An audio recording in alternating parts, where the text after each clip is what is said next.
Se você puder acessar a sua Bíblia no livro que está em Josué capítulo 2, Josué 2, não se preocupe, eu não vou passar do horário, seja forte, tá bom? Vamos lá, Josué capítulo 2.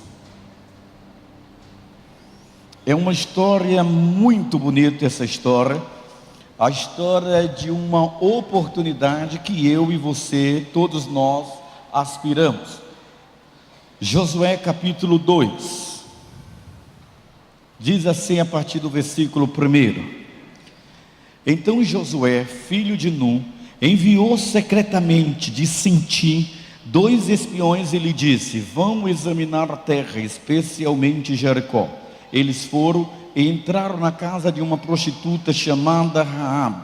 Ali passaram a noite. Todavia o rei de Jericó foi avisado. Alguns israelitas vieram aqui esta noite para espionar a terra.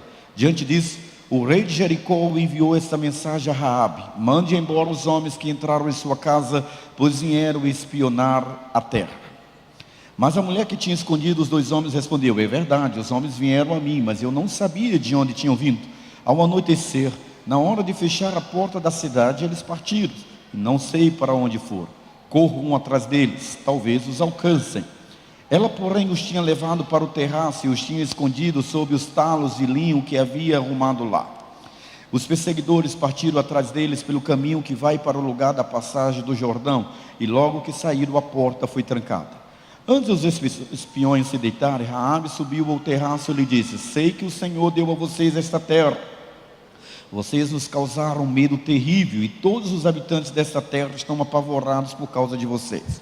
Pois temos ouvido como o Senhor secou as águas do mar perante vocês quando saíram do Egito, e o que vocês fizeram no leste do Jordão com Seom e Og, os 2 rios amoreus que vocês aniquilaram. Quando soubemos disso, o povo desanimou-se completamente, e por causa de vocês todos perderam a coragem, pois o Senhor, o seu Deus, é Deus em cima nos céus e embaixo na terra. Jurem-me pelo Senhor, que assim como eu fui bondosa com vocês, vocês também serão bondosos com a minha família. Deem-me um sinal seguro de que pouparão a vida de meu pai, de minha mãe, de meus irmãos e de minhas irmãs, e de tudo o que lhes pertence. Livre-nos da morte, a nossa vida pela de vocês. Os homens lhe garantiram: Se você não contar o que estamos fazendo, nós a trataremos com bondade e fidelidade quando o Senhor nos der a terra. Então Raabe os ajudou a descer pela janela com uma corda, pois a casa em que morava fazia parte do muro da cidade. Ele disse: Vão para aquela montanha para que os perseguidores não os encontrem. Escondam-se lá por 3 dias, até que eles voltem. Depois poderão seguir o seu caminho. Os homens lhe disseram: Estaremos livres do juramento que você nos levou a fazer, se quando entrarmos na terra, você não tiver amarrado esse cordão vermelho na janela, pela qual nos ajudou a descer, e se não tiver trazido para a sua casa o seu pai, a sua mãe, os seus irmãos e toda a sua família. Qualquer pessoa que sair da casa será responsável por sua própria morte. Nós seremos inocentes, mas seremos responsáveis pela morte de quem estiver na casa com você, caso alguém toque nessa pessoa. E se você contar o que estamos fazendo, estaremos livres do juramento que você nos levou a fazer. Seja como vocês disseram, respondeu Raabe. Assim ela os despediu e eles partiram. Depois ela amarrou o cordão vermelho na janela. Amém? Eu gostaria de pensar com vocês algo muito simples. Quando a gente nasce, a gente cresce, a gente desenvolve, a gente reproduz, a gente envelhece, mas o fato é que a vida ela é marcada de oportunidades. Alguns deixam as oportunidades da sua vida passar, outros se agarram às oportunidades. Uns poucos conseguem criar oportunidades, mas o fato é, existem algumas oportunidades que elas são únicas e elas são imperdíveis. Por isso você encontra pessoas que dizem assim: fulano é sortudo. Não, fulano não é sortudo. Fulano soube abraçar a oportunidade que lhe chegou. Existem oportunidades lícitas e oportunidades ilícitas. No entanto, a vida ela é marcada de oportunidades. A história de Raabe, narrada nesse livro, é um bom exemplo de como ela soube aproveitar a oportunidade da sua vida, uma oportunidade ímpar, uma oportunidade singular, mas uma oportunidade que possibilitaria não somente de ter a sua vida mudada, mas também que esta mudança contemplasse toda a sua casa. Oportunidades, elas passam por nós. Ou nós nos agarramos dessas oportunidades, ou nós as perdemos completamente. Há uma frase filosófica que diz que ninguém banha no rio duas vezes, porque o rio pode ter o mesmo nome, mas as águas são outras. E é assim na vida. Deus é esse Deus que me confere oportunidade como confere a você. No caso de Raabe, ela aproveitou a oportunidade de mudança real, viva. Eu já contei nessa igreja que eu tive a oportunidade de conhecer um homem no Rio de Janeiro, um homem tetraplégico, que aquele homem tinha um sonho mudar a vida, e ele mudou a sua vida, mas não foi para melhor. Aquele homem sozinho, ele acertou na Mega Sena, e ele ganhou 40 milhões de reais, 40 milhões de reais, é tudo que você queria, né? Você dizendo, poxa vida, era para mim. Não era não. 40 milhões de reais, aquele homem comprou uma das casas mais bonitas que eu já vi na minha vida, ali no alto da colina em Rio Bonito, no Rio de Janeiro. Aquele homem contratou 4 armários enormes, certo? Como segurança, e ele conseguiu, ainda que tetraplégico, casar com uma loura. Pensa no louraço. É lógico que ela casou por amor, muito, né? Mas com aquele dinheiro, ele tinha a casa dos sonhos, a mulher dos sonhos e a segurança certa. Não demorou muito, aquele homem sofreu um trágico acidente e foi encontrado morto. Perícia para lá, investigação para cá, descobriu-se então a mandante do crime, a loura. Não estou dizendo que todas as louras são assassinas, viu gente? Mas a loura que ele comprou manteve um caso com um dos seguranças, e juntos eles armaram a morte daquele homem. O dinheiro que poderia ser a mudança não foi. A loura que poderia lhe trazer felicidade não lhe trouxe.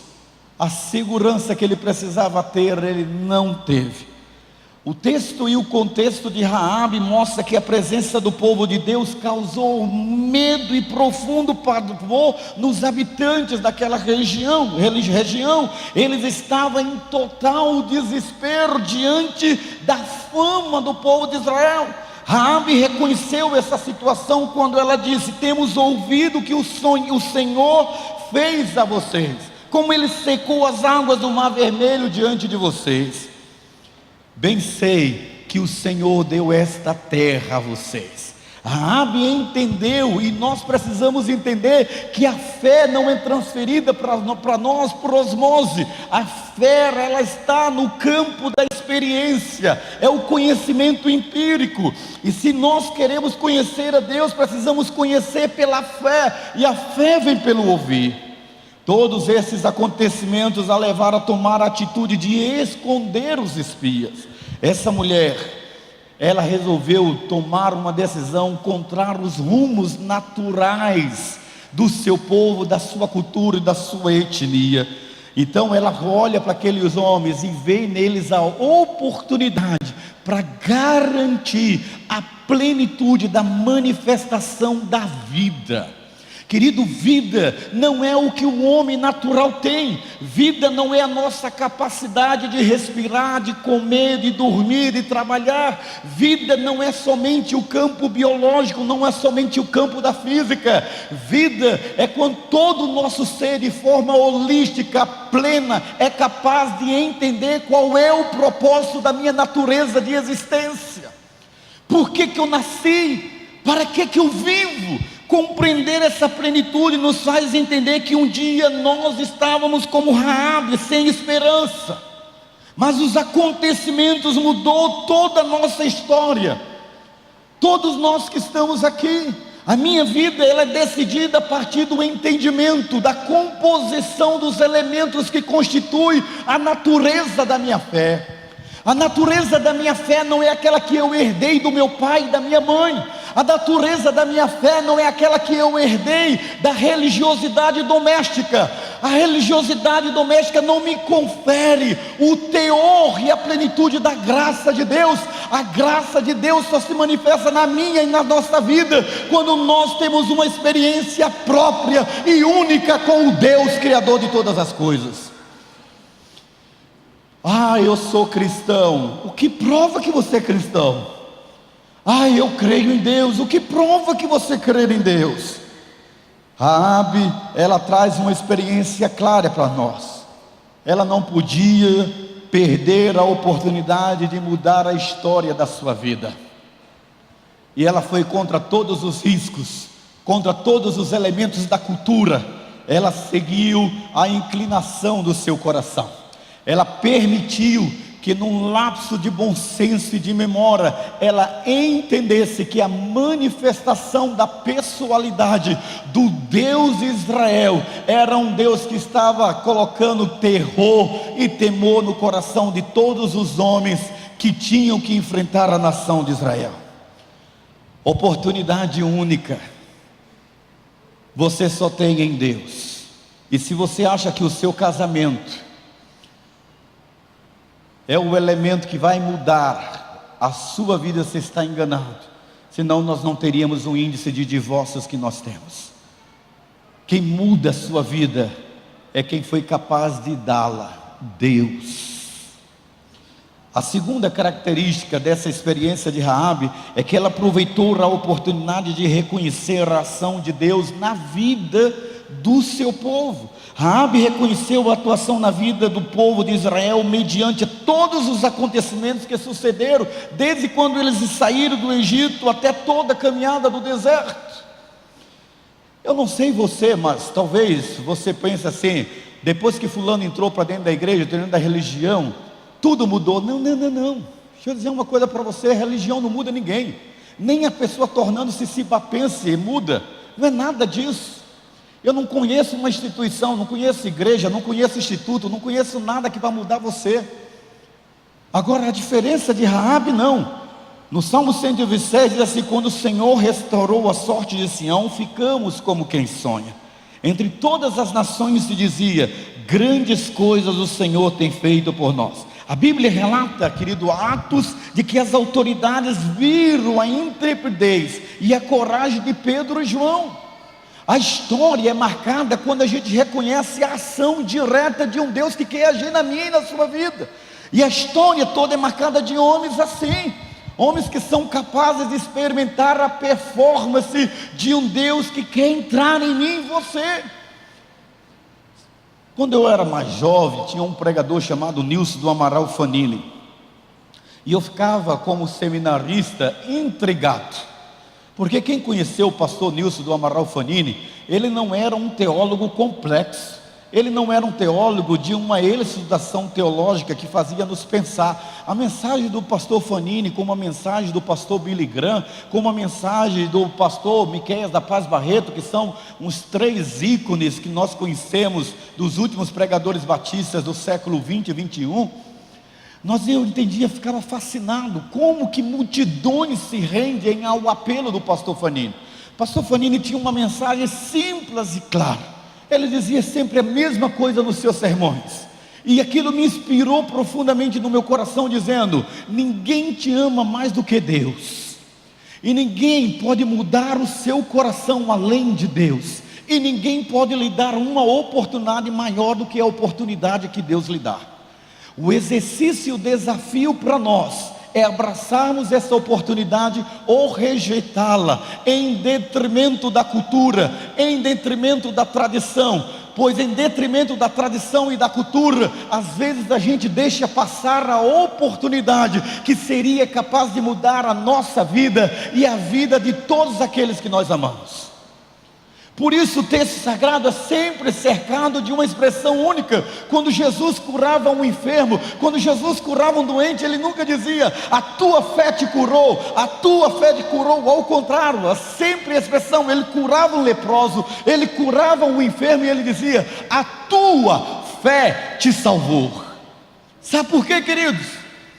Porque infelizmente nós temos uma tendência de nos achegarmos até Deus somente quando a enfermidade chega, somente quando a crise financeira chega, somente quando o casamento está em colapso, quando os nossos filhos estão em perigos. É uma necessidade, ou talvez uma predisposição inconsciente que eu e você temos, de só chegarmos a Deus como o cego Bartimeu: Jesus, filho de Davi, tem compaixão de mim.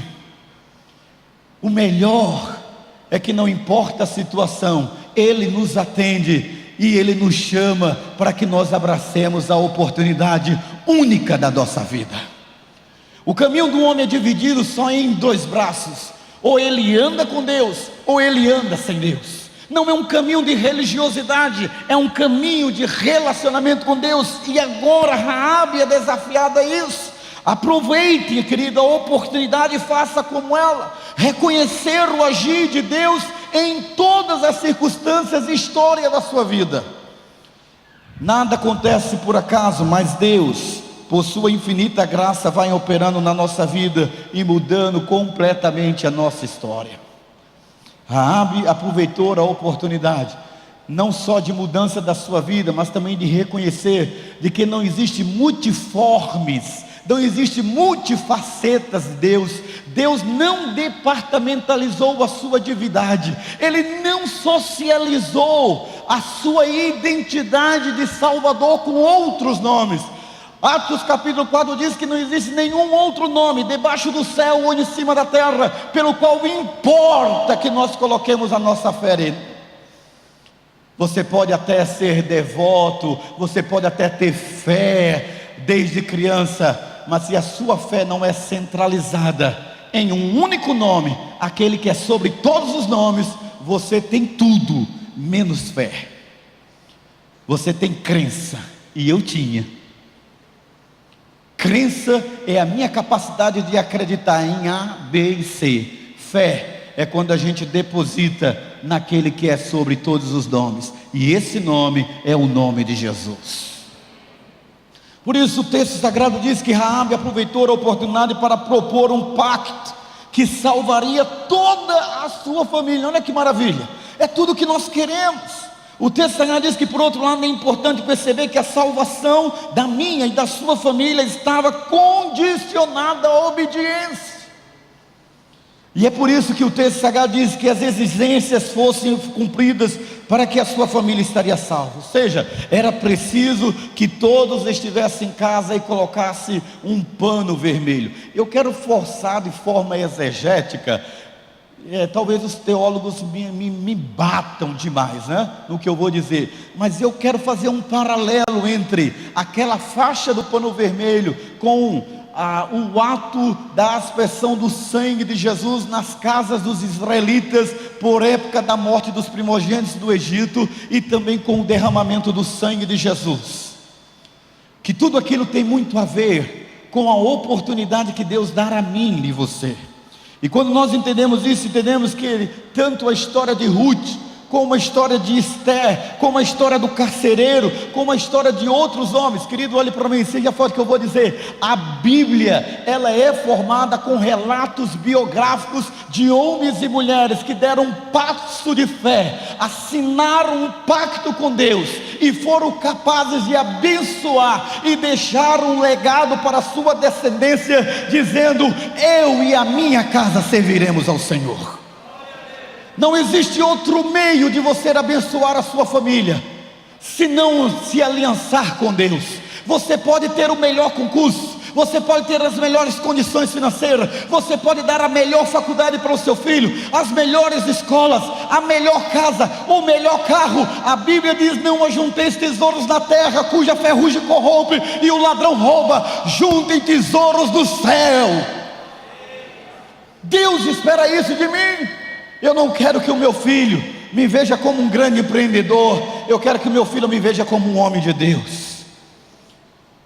Por isso Raabe foi capaz não de pensar nela. Ela estava pensando em toda a sua descendência, ela estava pensando na sua mãe, ela estava pensando no seu pai, ela estava pensando nos seus irmãos, ela estava pensando nos seus filhos, e ela diz: jurem-me que toda a minha casa será abençoada. Agora seja forte. Ela era uma prostituta, mas o seu encontro com Deus a transformou numa membro descendente da linhagem real. Ela entrou na genealogia do Messias. Sabe quando você diz, e aqui no Brasil diz que pau que nasce torto morre torto? É mentira. Que gente que não presta nunca vai prestar, é mentira. Raabe, ela encontra salvação, sabe por quê? Porque Deus não olha o seu passado, Ele enxerga o seu presente e projeta para você um futuro certo com Ele e toda a sua descendência em segurança. O que Deus espera de mim e de você não é que nós sejamos religiosos, mas que sejamos capazes de fazer como essa mulher que agarrou a oportunidade imperdível da sua vida. O texto sagrado diz que ela seria lembrada, e ela é lembrada quando você lê em todo o Novo Testamento a menção do nome de Raabe. Raabe aproveitou a oportunidade para confessar o Senhor Jesus Cristo como Todo-Poderoso, como seu Salvador. Você pode ser até muito religiosa, muito religioso. Você pode ter aquilo que você acha que é fé no seu coração, mas de concreto, só existe um meio de você viver em segurança nesse mundo e enfrentar a realidade da vida vindoura. Chama a nossa atenção o texto da confissão de fé que Raabe faz. Veja o versículo 11 que nós lemos, diz assim, olha o que é que ela diz: porque o Senhor, vosso Deus, é Deus em cima do céu e embaixo da terra. Vamos ler juntos? Vamos lá? Quando soubemos disso, o povo desanimou-se completamente, e por causa de vocês, perderam a coragem. Agora vamos ver juntos, forte, gente, vamos lá? Pois o Senhor...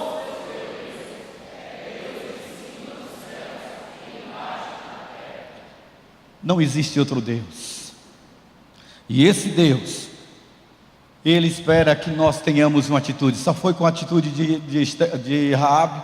A atitude dela foi colocar o pano vermelho na janela como uma declaração pública de que ela estava colocando a sua fé no Deus de Israel. E quando o povo de Israel entrou naquela cidade e viu a faixa vermelha, eles iam destruir toda a cidade, mas aquela casa e todo mundo que estava dentro dela deveria ser poupada, porque ali havia o símbolo do pacto de Deus com aquela família. Deus quer fazer um pacto com você. Você tem religião, mas Ele lhe oferece um novo coração. E é por isso que Raabe nos traz esse exemplo, ou seja, o exemplo de não perder a oportunidade da sua vida. Você, querido, preciso perguntar: vai perder a oportunidade ou vai sair daqui dizendo: agora eu entendi que eu conhecia Deus só de ouvir falar, porém não sabia que eu tinha que fazer uma decisão pública como Raabe fez, que eu deveria abraçar a oportunidade da minha vida. Naquele momento, o texto sagrado de Romanos 10, 9 e 10 diz para você o que dizia para Raabe: se com a tua boca confessares ao Senhor Jesus e em teu coração creres que Deus o ressuscitou dentre os mortos, então você será salvo. Visto que com o coração se crê para a justiça e com a boca se faz a confissão para a salvação. A minha salvação, a minha experiência de fé determina também a bênção de Deus, a minha descendência. A sua experiência de fé determina o legado que você vai deixar para os seus. Em quem você tem crido e em quem você tem depositado o seu coração. Você tem um pacto com Deus ou você tem apenas uma religião de nascimento?